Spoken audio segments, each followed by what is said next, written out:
what can I say, bro? You know what I'm saying? Game 1 over, bro. I'm keeping it being, bro. All these agenda people. I'm probably going to have to do a video about it eventually. Because this last week has been kind of crazy, bro. I'm keeping it being, bro. Y'all had me believing, bro, Stidham was finna go out there and just really be ridiculous. Now, I'm going to keep it being. I was talking to some outside fans before this game. They telling me they expecting it to be a high-scoring game. I just don't know if people really been watching these playoffs. Like, it's kind of another thing why I don't really get the conversation with Josh Allen this week. Like, he lost his team the game, but the only reason they had a chance was because Josh Allen was hooping at the same time as those turnovers costing him. 2 of them wasn't really his fault. 2 was his fault. I blame him more so for the fumble. The conversation this week was about the pick. But the Broncos deserve to win that game, in my opinion. Now, the big thing about that game is that Bo Nix gets hurt the last drive on kind of an inconsequential play. A lot of people talking about they feel bad for this, that, and the third. The person that you feel bad for is Bo Nix. He played well enough to be one of the best quarterbacks, if not the best quarterback in the league. And he got hurt on a play that literally did nothing. So his team is in the AFC Championship. He can't even play. Now, I get the fan base trying to delude themselves, honestly, because having hope as a fan is kind of like all you can really have. But like the national media doing it was kind of crazy. That's when it kind of got really kind of crazy, bro. I'm not gonna lie. They had me, bro. The delusion was getting so crazy. They had me believing I was gonna play against Patrick Mahomes or some shit in the. I thought Patrick Mahomes was just sitting on the bench type shit. I don't know what I thought was going on. But in this game, I had said before this playoff that if you want to beat the Patriots, you got to score 30. First game, Drake Maye don't have the greatest game. He make enough plays to win the game. Defense, though, for the most part, won the game. I said, though, going into the playoffs, if we can get that Titans Mike Vrabel defense, playoff rising defense, this is a team that people going to get really upset about. I think people forget about what Vrabel was doing with Ryan Tannehill and Henry. The thing is, we don't have our Henry, so we can't lean on the run as much as we want. Like, imagine if we had Henry today trying to run the ball that we did. Now, I won't lie. People are going to look at what Ramondre was doing today and say he didn't have a good game. Ramondre Stevenson, in any passing format that ever worked, whether it was running out of the pass or throwing out of the pass, and it worked. Even on the flea flicker, that was one of our best actual working plays of the day. Ramondre Stevenson fakes the run, tosses it back, gets a huge block, and Drake Maye throws one of his best throws of the whole game. Now, things I want to talk about, don't want to talk too much about Drake Maye in a positive. He didn't have a good game at all. He was bad. Simple as that. Now, again, if you've been watching these playoffs and thought the Patriots was going to have a high-scoring game, especially if you knew the weather. I didn't know the weather was going to be like this. I knew the weather in America is kind of crazy right now, but I didn't think the weather was going to be like this. But it was crazy in the second half. First half, honestly, people going to talk about Gonzo. This is just going to tell me if you know ball or not. It's a zone defense. People going to think it's man. It's zone defense. 21 on the play, makes a bad play. Gonzo could have played it better. The thing is, Gonzo in man is just so much better. We like the conservative play calling both sides was really troll. We got to stop early. Then we come back out offensively. Second downs was trolling us all game offensively, to be honest. Like Josh McDaniels, for every good drive he was starting, he would troll it with just a really, really weird play call. Like even the drive where we went all the way down the field, we went a direct snap to the running back for what? What we doing that for? Now, the execution was bad. It could have been better executed. But what are we doing that for? We getting cute for no reason. We lose yards because we bobbling the snap. It's genuinely just being extra for no reason, bro. We could have had 7 points and we could have had a little bit more security there. We end up getting a field goal. We end up missing 2 field goals. They end up missing a field goal. It was blocked. You can talk about that how you want. But I don't know. This was a low-scoring game written all over if you watch the first quarter. I was saying when I was watching the game, we get a stop here on this 4th down when they was going down the field. Hopefully they go for it on 4th or we get a turnover. They went for it on 4th. We got the stop. That was huge for us because look at the game. We win by 3 points. At the end of the game, the difference was 3 points. People was talking about this, that, and the third with Gonzo. I think the play with Gonzo was more so he wasn't really expecting it. Also, if you're looking at Gonzo, he expecting help over the top because it's, again, zone defense. There was no help over the top, and Stidham delivered a good throw. That was a good throw by Stidham. You got to give him credit for that. But I won't lie, for the majority of the game, I won't say Stidham was bad. I think, especially early on, when they was playing it, bro, the weird thing about this game that really threw me off, which is why I don't get Drake Maye too much hate for the first half, he wasn't good in this game at all. But the play calling, if you looked at the play calling for the Broncos in the first half, and then look at the play calling for the Patriots. The Broncos was play calling like they had the MVP candidate, and the Patriots was doing the play calling like they had a backup quarterback starting. That's what I'll say. Now, second half got a lot better with the play calling. Drake Maye still wasn't that good, but we still, even with Drake Maye not being that good, we were getting more prolonged drives until we started just running the ball when we had the lead. Once we had the lead, we just said, okay, they trying to make this a field position battle. They trying to get the field position gimmick for a field goal. They ended up getting one chance. They get blocked, and that's just the rest is history for them. Stidham, he pretty much tried with Gonzo a lot of the game. Some were more so dropped, but most part, Gonzo was great outside of really one play where I think it really mainly his fault. He definitely is at fault for the play, but he really wasn't. I think the 3rd and 10, bro, we playing a backup quarterback, bro. We watched it. If you watch this game, every single time they sent pressure, he did a dump off. He took his dump off every single time. He never threw deep when they sent pressure. Now, at the end of the game, when we got a 3-score lead, and you know the weather is a factor, and if they throw deep, we don't care. Then I don't care what you do at that point if you play zone, because usually when they play zone, they take whatever they can get. He took the risk. Gonzo make the play. He made up for the play he did earlier. So whether you want to blame that on him or not. Now, I be saying a lot about Gonzo. I think Gonzo the best man corner in the league still. I do. But the best overall corner this year, I've talked about it multiple times. I think that he had his best season this year, and he didn't even get an all-pro first team. That was crazy to me. Pat Surtain. Pat Surtain had one of the best cornerback games I've ever seen. Now, you can put in the context of the wide receivers he's going against. As a Patriots fan, I've talked about it multiple times. I don't think our wide receivers are that good. I think Booty is not a separation guy. He's a catch point guy, and he was very good at the catch point. PS2 gave that brother literally, absolutely, positively no chances of catching anything, and positively no chances of getting any separation. He had one play where he got separation. I don't even think that was PS2 guarding him. So the only person that really, I believe, got any catches on him was Diggs on really short routes. So the thing with Diggs, people think Diggs is our best wide receiver. If you watch the Patriots, Diggs doesn't really do much of anything but that real underneath. Our running backs and Diggs is pretty much our underneath guys. Our tight ends is kind of the intermediate, but our other wide receivers is kind of like intermediate to deep, if you really watch the Patriots. So unless you're talking about Pop kind of do a little bit of mixed of what Diggs do and the other wide receivers. But Diggs, he don't really beat people deep, and he don't beat people quick either. So I don't know. Diggs is a very weird one to kind of gauge. What I'll say is, offensive line, people giving them a lot of hate. I think offensive line was fantastic today, in my honest opinion. Running game, maybe not, but we were playing a good defense. There was also a play where Ramondre Stevenson has a play where he's blocking, and I don't know how, but the best defensive tackle, Zach Allen, on the Broncos is one-on-one with Ramondre Stevenson. He blocks it perfectly, one-on-one. Insane. Ramondre Stevenson had a ridiculous blocking game. People gonna show the clips of them doing the little chop blocks, bro. If you think that the tackles are doing the chop blocks, now I'm gonna be honest. I seen this in the first game in the preseason. They did it again last week against the Texans. They did it like 3 times today. If you think the tackles are doing that on purpose, I don't know what to tell you, especially both. Once I realized that is a real play call, and apparently I learned today that they was calling that in the regular season. I had never seen that. I watched every Patriots game this year. I had never seen that this year, personally. But the more we got from that game, it's just every time I see it, it really does stand out to me. So, honestly, bro, I think the O-line had a really good game. People going to be on Will Campbell, but I think Will Campbell pretty much, he was... Nick Bonito didn't really do much of anything. It was probably one play I thought that Drake Maye had to step up in the pocket. I thought it was a hole, but outside of that, and really the chop blocks, I guess he could have executed the chop block better, because bro tried to chop block and completely whiffed. Completely. Like, he like Morgan Moses, he at least got it off.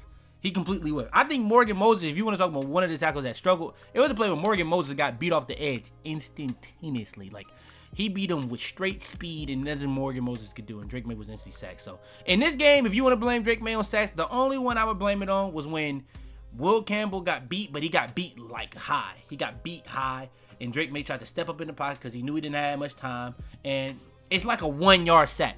So, like, the sacks was a non-issue. We had no turnovers. This was the perfect game to have a non-issue sack game, a non-issue turnover game. This is the perfect game. Turnovers was the difference in this game when you think about the Stidham fumble. That was the pinnacle of the game.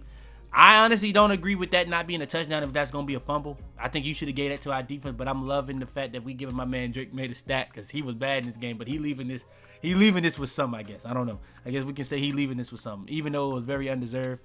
Bro, they literally bailed us out, and that's what I'm saying. The gas is Stidham. It was crazy because y'all can't. the thing I say is all the time, bro, you can't set expectations for players and then get mad when they don't meet your expectations. That player just wasn't that game. It's just what it was. So, yeah, end of the day, came down to, I honestly thought they didn't have timeouts. 3rd and 6, game on the line. Everybody know we running the ball. Fake handoff, wheel out, beats the edge, to the edge, gets the first down, game over. He could have slid, kept the clock running. It don't matter, bro. The game over. And the Patriots going to the Super Bowl. The Patriots back in the Super Bowl. There's a lot of teams that have dealt with not having quarterbacks. A lot of teams that have dealt with not making the playoffs. A lot of teams that dealt with making the playoffs and can't do nothing in the playoffs. The Patriots have now went without Brady for I don't know how many years. Their first full season of Drake Maye starting. Their first full season of Mike Vrabel coaching. They are back in the Super Bowl. You can say what you want about these matchups. I won't lie to Stidham quarterback thing I give you, but it really, bro, it don't really matter at a certain point what quarterback you got in this weather in the second half. I'm gonna keep it a beat. In the second half, weather was awful. Like it came to a point they was playing. I didn't even know where the ball was. I'm like, ref, how do you even know where that's going, bro? Like you couldn't see the numbers no more. Like, and then think about it. If you the Broncos quarterback, it's snowing and the Patriots have on all white. You can't even tell the difference between a DB and snow. So it's like I can't really blame Stidham too much for the second half. The throw at the end of the game. And by the way, I don't know how much the weather even affected Stidham because when they kicked that field goal, it wasn't going left, it wasn't going right, it wasn't even like leaning left or right. It was straight forward. So the snow was always moving forward. Now, if you try to throw to the boundary, I guess that could have some effect on it. But the ball hangs, Gonzo makes a play on it. He gets the pick, we game him. Simple as that. So I think Gonzo, for the most part, he had a great game. Again, PS2 just kind of overshadowed it because he was ridiculous. He allowed nothing. He didn't even allow it to be a question. He allowed nothing. And every time he got targeted, it was blanket. So I do think that was great. I'm just happy as a Patriots fan. Again, bro, agendas at the end of the day, your favorite player at the end of the day, I don't give a damn, bro. I'm a Patriots fan, bro. The Patriots win, and Drake may throw 10 picks. I don't give a damn as long as they win. So, yeah, Patriots. That's the game, and I do think people are going to be talking about, I want these high-scoring games. The NBA, in my opinion, has a problem right now where every game is high-scoring, and these low-scoring games like this is what make those high-scoring games, like what's going to probably happen in this next game, just feel that much better. So, we finna get into it. Let's get to it. It's that simple. We now got the full bracket, man.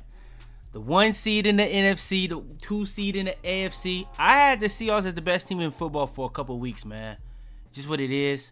I thought it was either the Rams or the Seahawks, best team. I did the final team tier list. The teams that I had at the top, I had the Rams and the Seahawks in their own tier. It's kind of funny how this ended up. Third time's a charm, the tiebreaker to any Rams fan that thought the last game was fluke. You can't really be too mad. It was a couple things that didn't really go your way, especially when you think about the fumble on the punt return. That did change the game. But to get it right back after they get a stop on y'all, to really kind of solidify this game, Tariq Woolen goes and has a dumb penalty. You go back and get a touchdown. So, honestly, I don't know. I think first half, Seahawks was just better. Seahawks got the ball to start the second half. They kind of had control of the game from that point. The punt return, it kind of evened out, in my opinion, with the Tariq Woolen flag. But I don't know. I feel like that was, I guess it's a flag, but I don't know. I do think the hold at the end of the game is kind of troll, bro, in my opinion. One thing I say about the Patriots Broncos, I don't think it had anything to do with refs. I think there may have been some holds that could have been called both sides, but I honestly rather the refs just don't call much of anything, bro, personally. I rather the refs let the game decide itself. Don't be the focal point. Don't be the main character. I think that the hold, it could have went a different way, in my opinion, bro. For them to kind of, you know what I'm saying, lose kind of to a hold where you pretty much have less time because of that. I don't really like that. That's going to be an incomplete pass. You get the hold. You get to go a whole new set of downs. I don't really like the game ending like that, personally. But all in all, Seahawks, in my opinion, I think that they outplayed the Rams. I think that this game, in my honest opinion, I think it was a point in time, especially when the Rams, they kind of was inconsistent in this game offensively. They was getting more, like, the way I talk about football, the Rams' first half offensively was pretty consistent. This was low-key the most consistent I've seen them in terms of moving the ball. It's just they wasn't finishing drives, in my opinion. Now, they finally finished the drive at the end, but Seahawks came back to the lead. Now, second half, Seahawks had ability to take control of the game. It was kind of a back and forth, but they just could never get a grasp of the game. Seahawks had full control. They never kind of wavered. They kept getting the stops when they needed it, and they kept making plays when they needed it. So Seahawks, they just kind of finalized the win in the second half, in my opinion. Not really much to say there. Stafford, in my opinion, if you want to talk about the MVP race is regular season. If you want to continue it from the playoffs, you want to talk about first round, who played better between Stafford and Drake Maye, I would say Stafford. If you want to talk about second round, who played better, I would say Drake Maye. If you want to talk about this round, it's not even close. Stafford was phenomenal today. Stafford was great. I honestly think that he could have kept going to Tay. I know that may be a little biased, but when they was really starting to get it going, they could not guard Tay at all. Devon Witherspoon was definitely struggling. But one thing you can take from this game, or today, you got PS2 had a ridiculous game today. Gonzo was very good today. Devon Witherspoon, at the end of the day, when it mattered most, season on the line, third down, fourth down, he made big plays. So I think that the value of a lockdown corner went up a lot. Nick Amon-Rari put in another case for the defensive rookie of the year. He's one of the best safeties in football. Forget just rookies. I think people kind of realizing how these safeties is kind of replacing what those linebackers used to be, where the linebackers was the mind of the game, but with the way that the teams is going in terms of these schemes being so crazy defensively, having these crazy prototype safeties is kind of just something you want to have, whether it's a Kyle Hamilton, a Derwin James, or a Nick Amon-Rari. So this safety position is looking pretty crazy.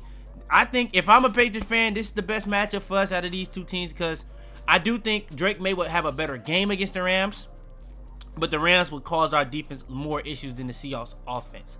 But I do think the Seahawks probably a more balanced team, where the Seahawks have a much better defense.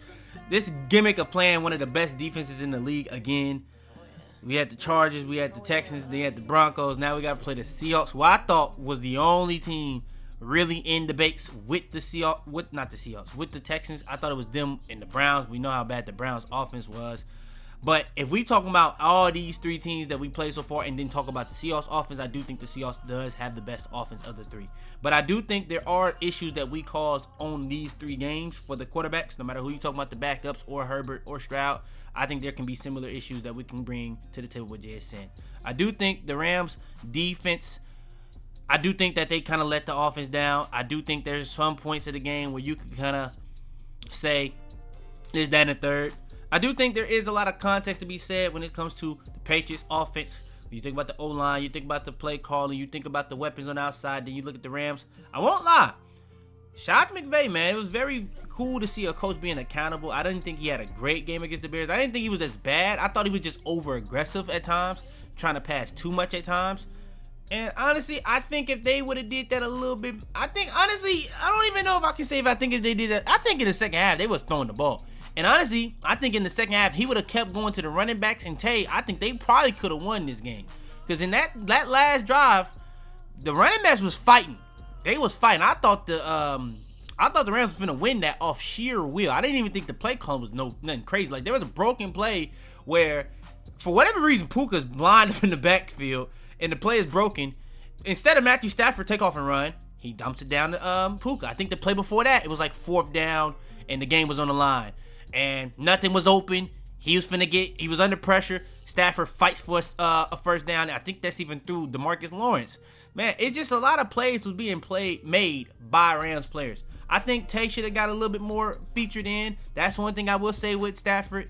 Regardless how talented he is, he will force feed some guys sometimes. So I do think even the touchdown to Puka, with the way catches are nowadays, I don't know. But I do think if you the Rams, you could say there may have been some calls that didn't go your way, in my opinion. I think y'all played really well offensively, to be honest. I think there were some points y'all probably did leave on the field, but for the most part, defensively, y'all kind of did get let down. JSN, y'all had nothing for JSN. I'm interested to see a matchup between JSN, who I thought was the best wide receiver in football this year. A lot of people say Puka. If you watch these games with the Seahawks, the only person that's been able to stop JSN all year was the quarterback. Even when they played the Texans, he fried them guys. At the end of the year, when he slowed down in production, go watch those games. You'll see why he was slowed down. It wasn't the defense. So I'm interested to see what's going to happen. I think I'd rather go against this offense in the Seahawks, but there are some matchups that the Seahawks can take advantage. I do think also, I won't lie, people going to talk about Baby Belichick in this game. He was very good again. But Clint Kubiak had a fantastic game today. So, hey, man, this is interesting, man. And this is what I'm saying, bro. When you have these low-scoring games, these high-octane games like this, where it's like, it's going to come down to the final possession. People keep scoring. It's going to come down to who's going to get the stop. The other flip side is going to come down to who's going to score. So, it's like, it's a different dynamic. So, in my opinion, it makes games like these just mean so much more. Finally, we got the Seahawks and the Patriots. Let's go ahead and get into it. Who do I got winning? That's going to be in the next video. I'm going to probably do a Super Bowl prediction next week. We're going to be able to get a lot going into it. I do think that there were some issues that the Patriots had going into this Broncos game that I've seen the last two games that was kind of looking fulfilling. But with people getting healthy, it is some question marks in that aspect. When it comes to the Seahawks, there's some question marks I got for when they playing against this Patriots defense, which for whatever reason, as much people want to discredit the Patriots offense, I ain't seeing nobody credit the Patriots defense. The Patriots defense right now is averaging or allowing 8 points per game. That would be an NFL record. So I ain't gonna lie, regardless of what you think about these offenses, quarterbacks, I don't give a damn what team you playing. 8 points per game is ridiculous. So, like I said, you want to talk about MVPs? Stafford for sure in the playoffs has deserved it over Maye if we talking about against each other. But it don't matter at the end of the day. It's going to come down to what teams wins the Super Bowl. We're going to get into that next week. Y'all do want that. Make sure to like, subscribe.